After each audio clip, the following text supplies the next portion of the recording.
Hello and welcome to the Messenger Disc Golf channel, and welcome specifically to the Messenger Disc Golf show. The Messenger Disc Golf exists for the express purpose of sharing the joy and excitement of the game.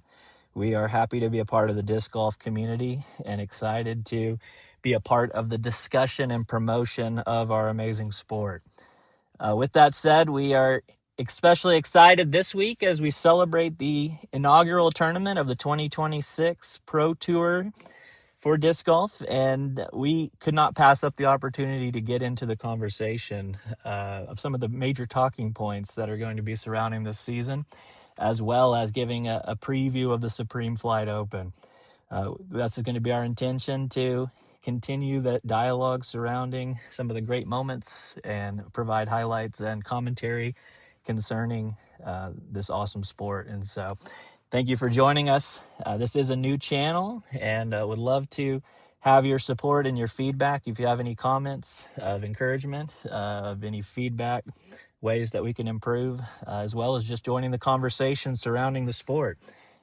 Whether you agree with the opinions or not, sharing your own opinions, would love to dialogue with you in the comments, and appreciate you being here along the way. So this is going to be an awesome week. I cannot express to you how excited I am personally to be a part of this 2026 season. I've been looking forward to it. I think there's a lot of interesting things that are leading into the season, as well as just inevitably there's going to be some great moments for us to celebrate during the season itself. So wanted to do two things today for the show. I wanted first and foremost to set a couple of talking points to look forward to the upcoming season. We'll talk about some more of those next week in our next episode, but also wanted to preview the Supreme Flight Open, what to expect from the course, and give a couple predictions as well. And would love to hear from you what your predictions are. So wanted to start with that, though. Some of the major talking points surrounding the season as we enter into it. Now, I wanted to start with the FPO division, and I think we could go a lot of different ways from this, but perhaps the biggest conversation point that we have to start with as it relates to the FPO field is the absence of Kristen Lett.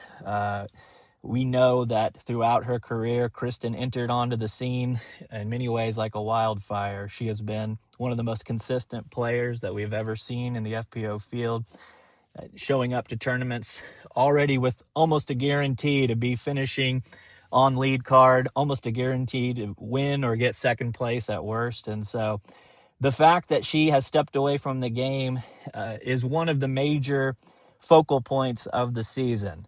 This feels unique in many ways. Throughout most sports, there is a moment in which the best and the brightest begin kind of their descent into average until ultimately stepping away from the game. What feels very unique about Kristen's circumstance is that we know she stepped away in many ways at the pinnacle of it. Sure, there was some struggle last year that led up to that point, but even in the midst of that, she was finishing second place at every tournament she showed up to. And so for her to step away from the game leaves quite a massive gap. Not only that, but she was not the traditional kind of best in the league persona type. Oftentimes those people carry either a love it or hate it type mentality towards those players. For Kristen, there was almost universal love and respect. Everybody loved the way she went about the game, how she played it, how she treated her competitors and the sport at large. You can't hardly find a person to say a negative thing about Kristen. And so for her to step away at the height of that is going to undoubtedly leave a hole to fill for the FPO. And so that's one of the questions I think that looms over the FPO season is, will they have a Kristen problem? What I mean by that is this: I think the game thrives on having excellence. The game needs almost a standard bearer to compare others to. How do we know someone else is having a great season? We compare them to how they're performing against the best. We see this in the men's field very clearly, right? In fact, two of my favorite moments from last season during the MPO season were the European Disc Golf Festival, first time major win for Calvin Heimberg, as well as Paul McBeth's glorious return to the winning circle at Idlewild.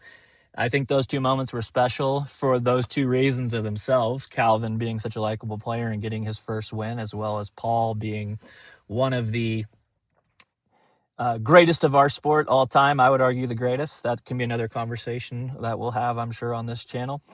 And so to see him return to the winning circle was a special moment in and of itself. And yet I think one of the things that really added to the gravity of those moments was the fact that it was against Gannon Buhr. We all know how great Gannon is, how he is setting the standard for the sport for us right now. And so to see those two show up and go toe-to-toe with Gannon and win in the fashion they did only added to the gravity of the moment.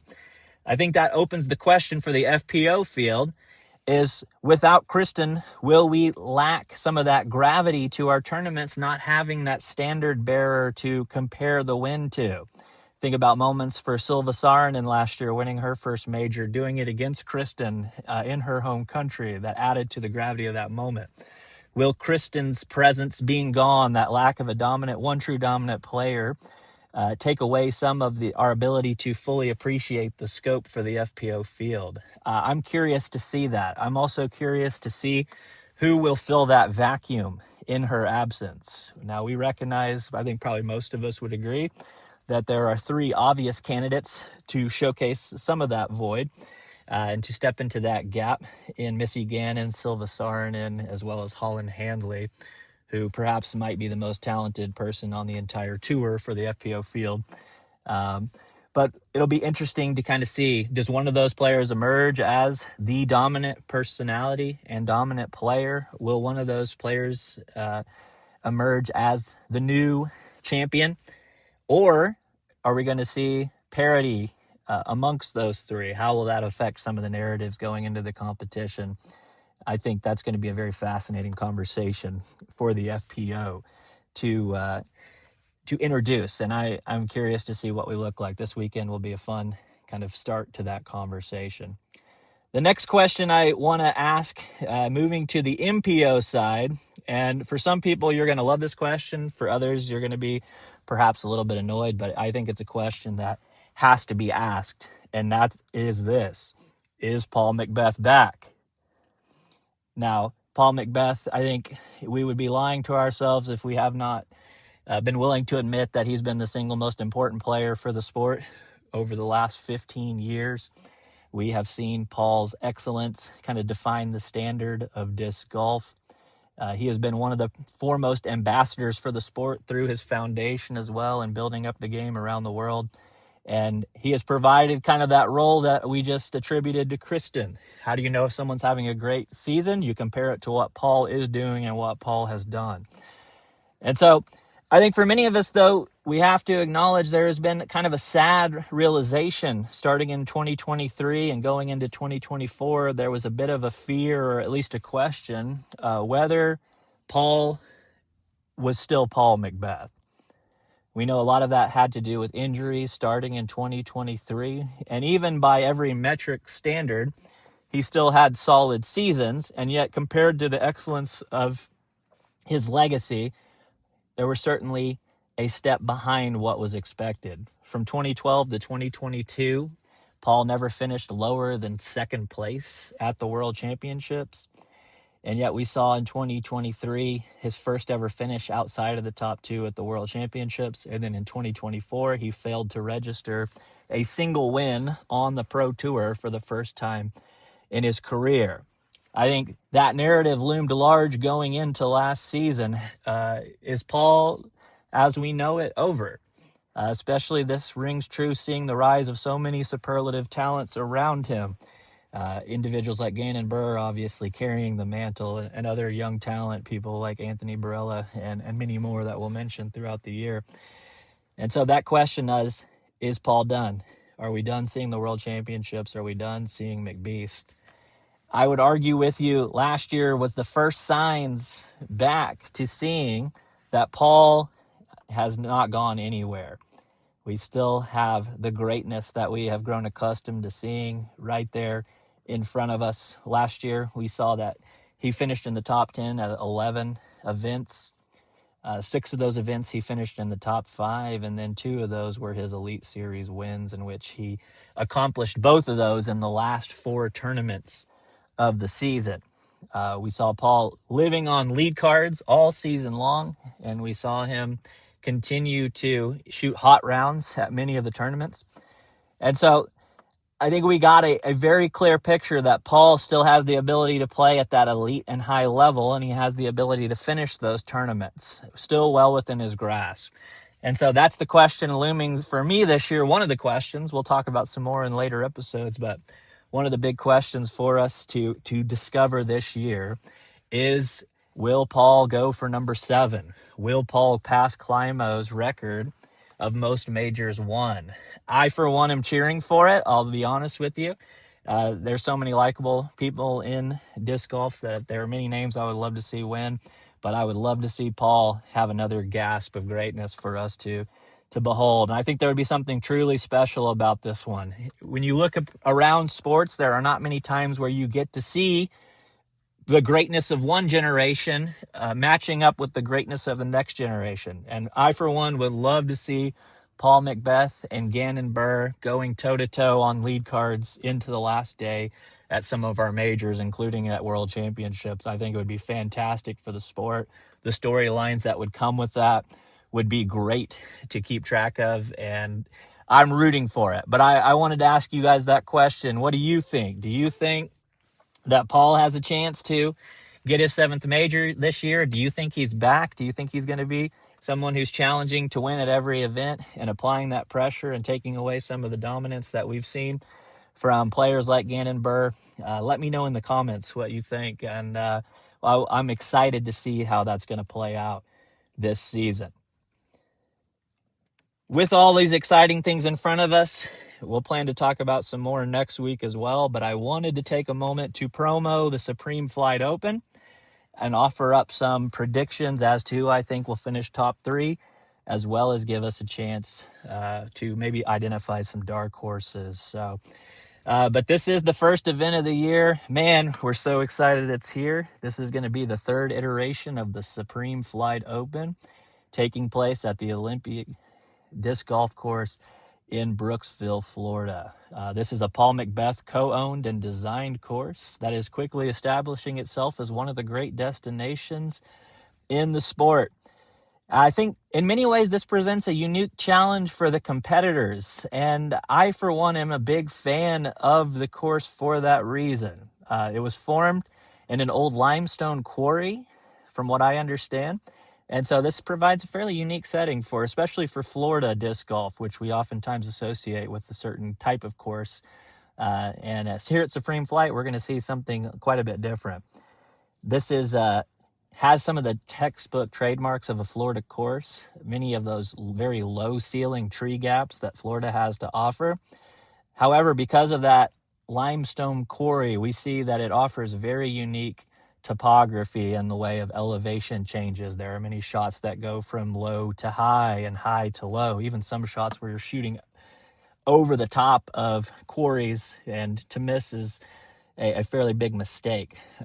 Footing issues come into play with this as well. This is one of those courses that's designed in a way you're not going to just see a bunch of spike hyzers on every tee shot. In fact, you're going to see almost every shot you can imagine, from forehand flexes to forehands to low drives to backhands, and everything in between. This is a course that demands you to exercise the entire skill set. This is also a course that has unique greens, I think, compared to much of the disc golf world. There are many shots in which the obvious shot is taken away from you because you have to consider the green that you're landing into. Angle control on approaches is going to be extremely important. And there are just not a lot of holes where you're going to score once you've shot a bad shot. It's going to be immediate damage control. Even several holes in which a pretty good shot does not guarantee that you're going to get a birdie. You're going to have to make some tough putts, even off of good shots.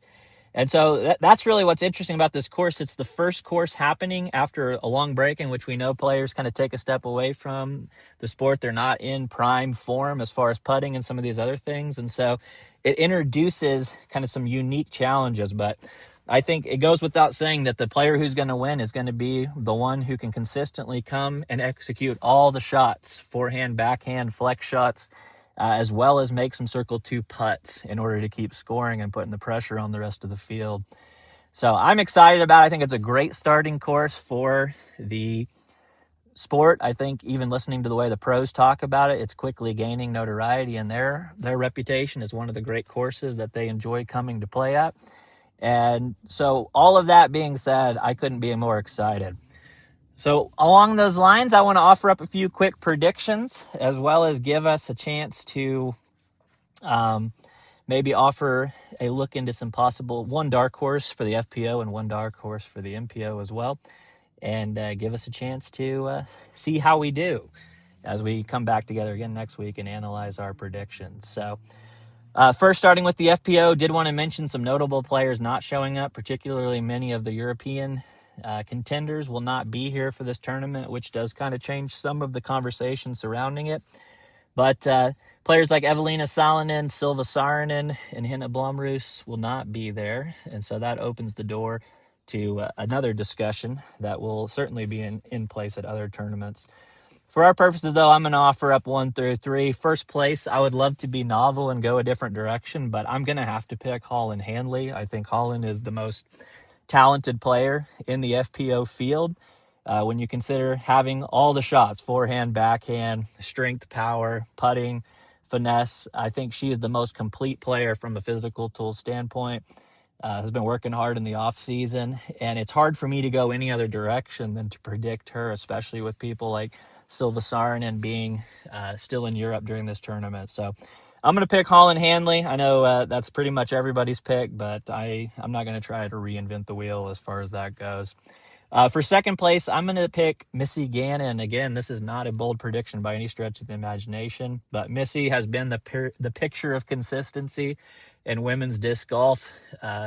Again, just executes shots at a high level, doesn't seem to let the moment get too big for her, maybe has one of the best mental games in the field, and able to execute a variety of shots as well. So because of that, that will be my pick for second place.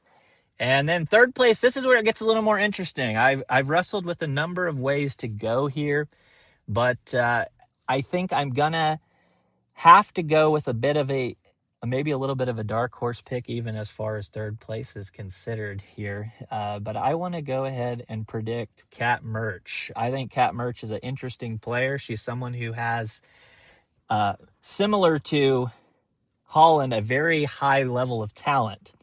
It seems to be some of her struggle has been being able to finish those results whenever the pressure gets to be built up. She's one of those types of players who has the ability to either shoot the hot round or struggle down the stretch. And so I think for my take, I think Kat has been busy in the off season, even going down to places like New Zealand to train and to compete. And I think that's going to pay dividends for her in a field in which there has going to be some rust, obviously, on a very difficult course. I think the fact that she's been competing is going to bode very well for her. And so I'm going to pick her to go third place in this tournament. And I like her upside, and I think that preparation this offseason, another year in the game, is going to bode well for her to be one of those people who we see consistently kind of entering into the conversation on lead cards and on final day matches, having the chance to come away with the win. As far as kind of a dark horse emerging player, I don't know how you would classify dark horses in the sport, as there are many players that have competed well over the last several years, but I'm going to go kind of my general rule of thumb here will be players who haven't won before, but who have the ability to challenge and threaten. I'm going to go with Hannah Huynh for this. I think this is a player who has shown her ceiling rising every year. She finally got that elite team contract upgrade with Discraft. I think they are noticing the work she's putting in, the value she brings to the team. I think there's going to be some confidence that comes with that. And so I'm going to predict her to have a sneaky good chance to be a factor in this tournament going down the stretch. And so that's going to be my 4 picks for the FPO as far as who to keep an eye on this weekend. And certainly there'll be more to say about that as time goes and we observe some of these patterns coming forward. Let's shift in our final section here to the MPO. This is going to be one that I'm very excited to watch. There's so many predictions. In many ways, I think the MPO has the opposite problem the FPO. I wouldn't really call it a problem, but there are so many good players that you could see who can show up on any given day and really challenge for a win. In fact, I think that's something that we'll talk about in the next episode, but I think the men's game is going to be uniquely poised to see some of these young, hungry players continue to rise up and get victories. But with that being said, my top three is not necessarily going to reflect that today. I think the winner of this tournament is going to be, in the spirit of what I just said, I'm going to predict Paul McBeth. I think this is a Paul McBeth course. He's the one who designed it. He has a good feel for it. I know he doesn't play it all the time, but living in Florida, this is his project and his baby. And I do think this is going to be a statement win for him, a statement of intent that this Paul is the same Paul that we have grown to see, someone who comes out and challenges week in and out, week out for wins and has the ability to finish those wins. And so that's going to be my prediction. I think Paul McBeth is going to take our first event, and I think that's going to be a warning sign for the field that he means business for the year. And so that's going to be my prediction for our inaugural winner of this season. Coming in second place, this is going to be not a novel pick either, but I'm going to predict Anthony Barela. Anthony has played extremely well at Supreme Flight Open. He won the inaugural event in 2024. He finished second last year in 2025 and played pretty well, and I think only lost because Ezra Robinson put on an absolute clinic on the final day and just wowed us with his ability. But I think that Anthony is going to play extremely well at it. He has a lot of confidence coming off of last year, winning his first major, and I think this is going to be a man to watch in the sport at pretty much every tournament. But I think he has shown himself to be extremely effective at this course, and as such, we're going to see him on lead card challenging for that final, for that win on Sunday. But I think he'll come in second. And then third place, I'm feeling maybe a little bit of a conflict here to go in one of two directions. I think this could go either way. But I'm going to say Aaron Gossage. I really think that's another storyline we're going to be talking about this year with Goose coming off of so many near wins, Goose coming off of so many close finishes. And I think this year we're going to see Goose will get his first win as a pro. I would even go as far as to say it's going to be at a major. That'll be another prediction that we'll talk more about later on in the season. And I think Goose is going to have a fantastic year. I think switching to MVP is going to kind of rejuvenate him. The fact that he's been playing in so many tournaments as well, like La Mirada, and playing at the Memorial. We've seen him already out grinding, and I think that's going to showcase itself in this tournament. He will already kind of have that tournament mode activated. We know what he can do throwing the disc. Fantastic player. And so I'm going to predict him third this time, though. I think there might be that moment where kind of having the new disc, not the confidence of his old bag, will showcase itself. That will kind of separate Barela and McBeth from Gossage. But I think he's going to have a fantastic tournament, and it's going to be kind of a warning sign for the field as well that Goose is ready to roll this year. And so I'm excited to watch him as the season unfolds as well. And then for our dark horse pick, this is one, it's hard to call a full dark horse, but again, my definition of dark horse is simply that someone who has yet to win on the Pro Tour. Occasionally it'll be someone who has won before, but I'm going to pick Austin Turner. I think Austin is in a great headspace. Again, similar to Hannah Huynh, similar storyline. This is a player that we know he's gone through some injuries, other things that have factored into it, but he looks healthy. He looks hungry. He's got that Elite Series spot back at Discraft, and I think that freedom that's going to come with that is going to play well for him. And I think his skill set and throwing ability, even his left-handedness at times, it's going to come into play on some of these holes where it's actually an advantage for him. And I think we're going to see a great tournament from Austin, and so that's going to be my dark horse kind of prediction. I think we're going to see him as a factor on the final day as well, potentially. So invite you guys to react. What are your thoughts? How excited are you for the disc golf season starting again? Who are some players you're excited to watch and cheer for this year? And who do you think's taking down the Supreme Flight Open? Was I right about Paul McBeth being back this year? Will FPO have a Kristen problem, all of these things. Would love to hear from you guys in the comments. But thank you for tuning in to the Messenger Disc Golf Show. So honored to be a part of such a great sport and a great community, and looking forward to continuing to make more content as we celebrate the best that disc golf has to offer. Give me a like and a follow and a subscribe. It would mean a ton to me to continue doing this, and I appreciate in advance for you guys listening. Excited for the 2026 season to be back in business. Disc golf is the beautiful game that we love, and let's enjoy it. You guys be blessed, and we'll talk to you again next week on the Messenger Disc Golf Show.